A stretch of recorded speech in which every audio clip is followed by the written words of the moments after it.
우리 주 예수 그리스도의 은혜와 평강이 이 자리에 계신 성도 여러분들의 삶 가운데 날마다 함께 하시기를 간절히 소망합니다.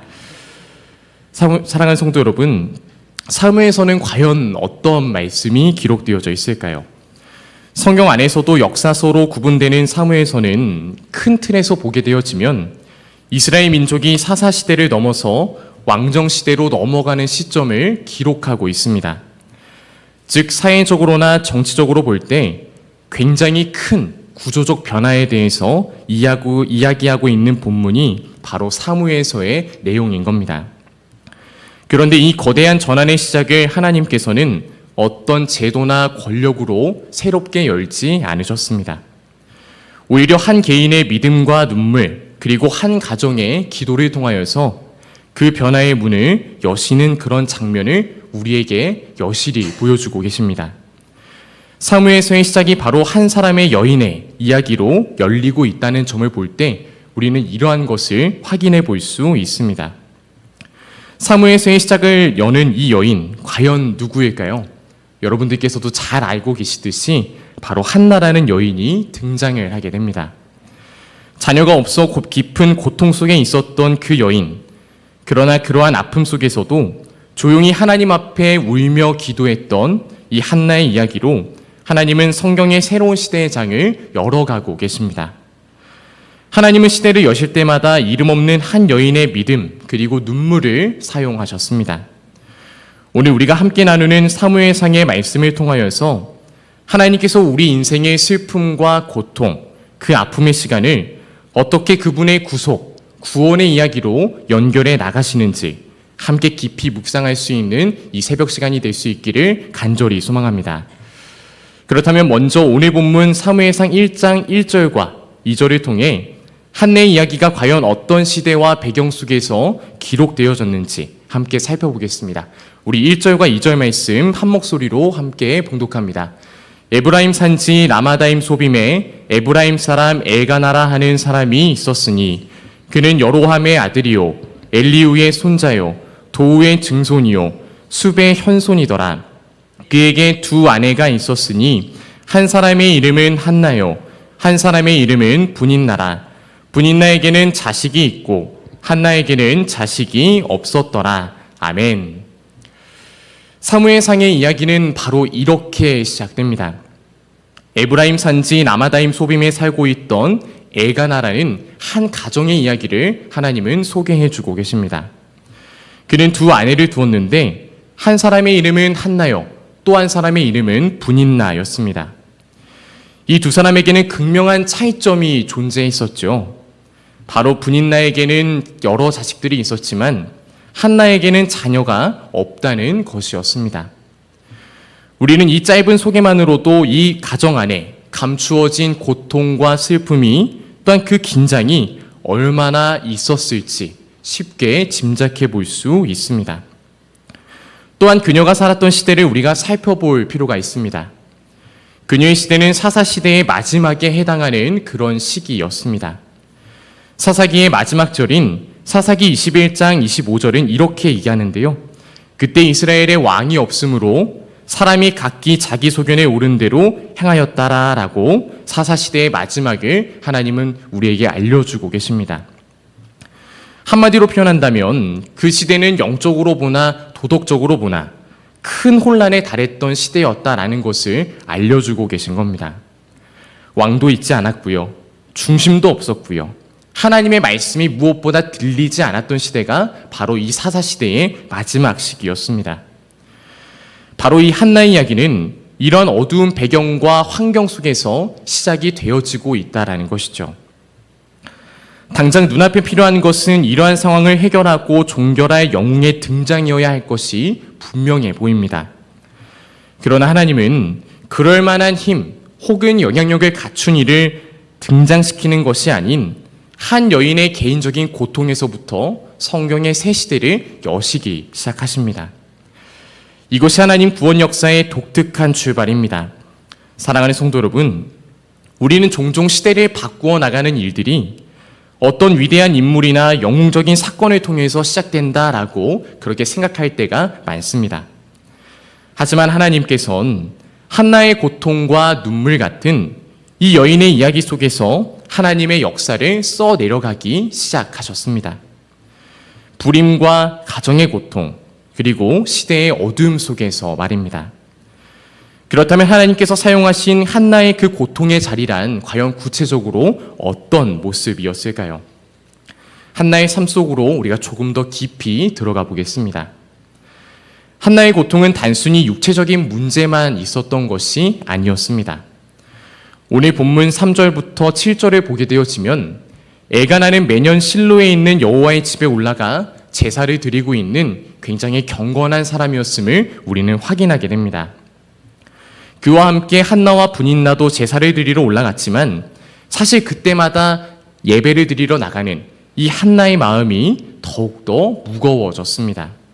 왜냐하면 브닌나는 자녀가 있는 자신의 현실을 자랑 삼아서 자녀가 없는 한나를 격분하게 하고 또 괴롭혔기 때문입니다. 성경은 그것을 이렇게 표현합니다.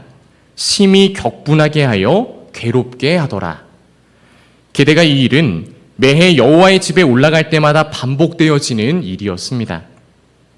분명 은혜와 감격이 넘쳐야 하는 그때에 한나는 그러한 감정을 느낄 새도 없이 눈물을 흘리게 되었고요. 너무 괴로워서 음식을 먹지 못할 정도로 그녀의 마음이 무너져 내리고 심히 힘들었습니다. 여러분 한번 생각해 보시기 바랍니다. 우리가 하나님 앞에 예배를 드리러 올라가고 있는데 그 자리가 오히려 눈물의 시간이 되었다라고 한다면 여러분들의 마음이 과연 어떠하시겠습니까?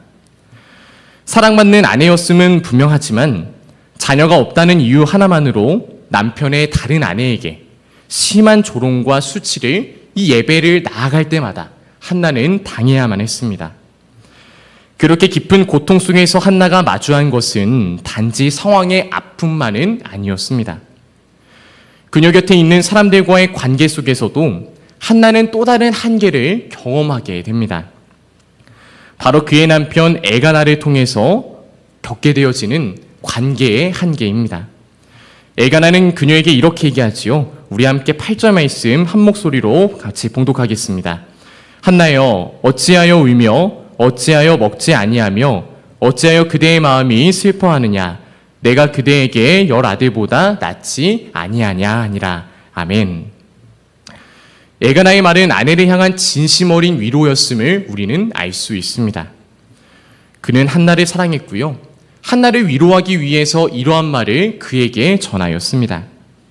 하지만 이 엘가나의 사랑 하나만으로는 그녀의 고통의 문제를 모두 다 해결할 수는 없었습니다. 그녀를 향한 사랑은 분명히 있었을지라도 그녀의 근심 또 그녀의 고통, 그녀의 문제를 뿌리채 해결할 능력이 그의 남편 엘가나에게는 있지 아니하였던 겁니다.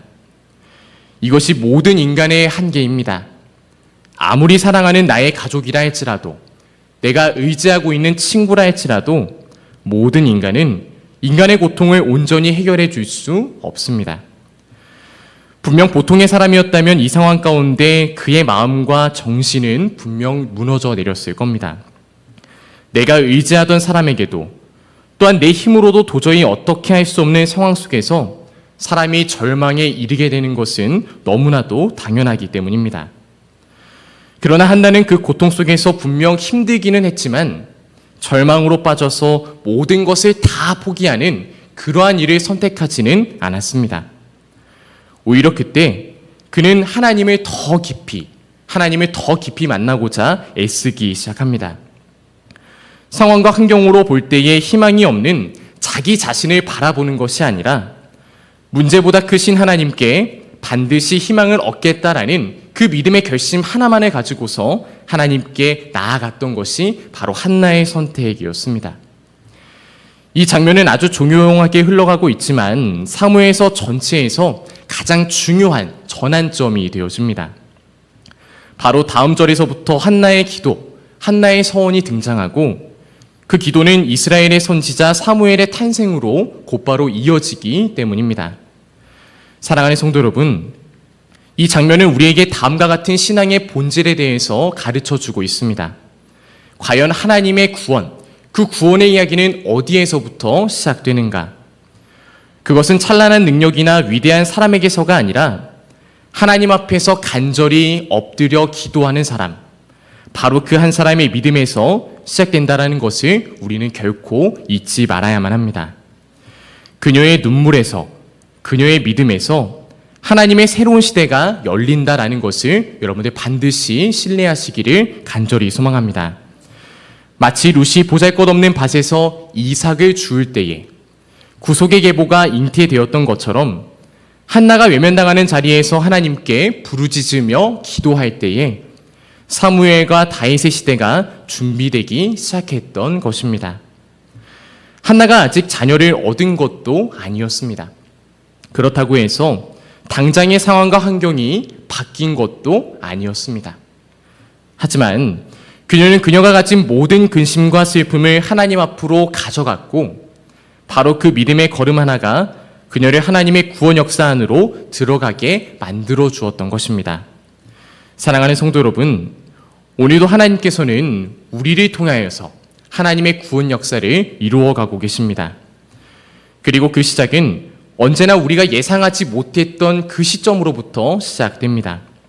왕도 아니고요, 제사장도 아니고요, 이름 없는 그 고통 속에 있는 한 여인의 기도로부터 시작되었다는 것을 우리는 반드시 기억해야만 합니다. 한나의 눈물은 결코 헛되지 않았습니다.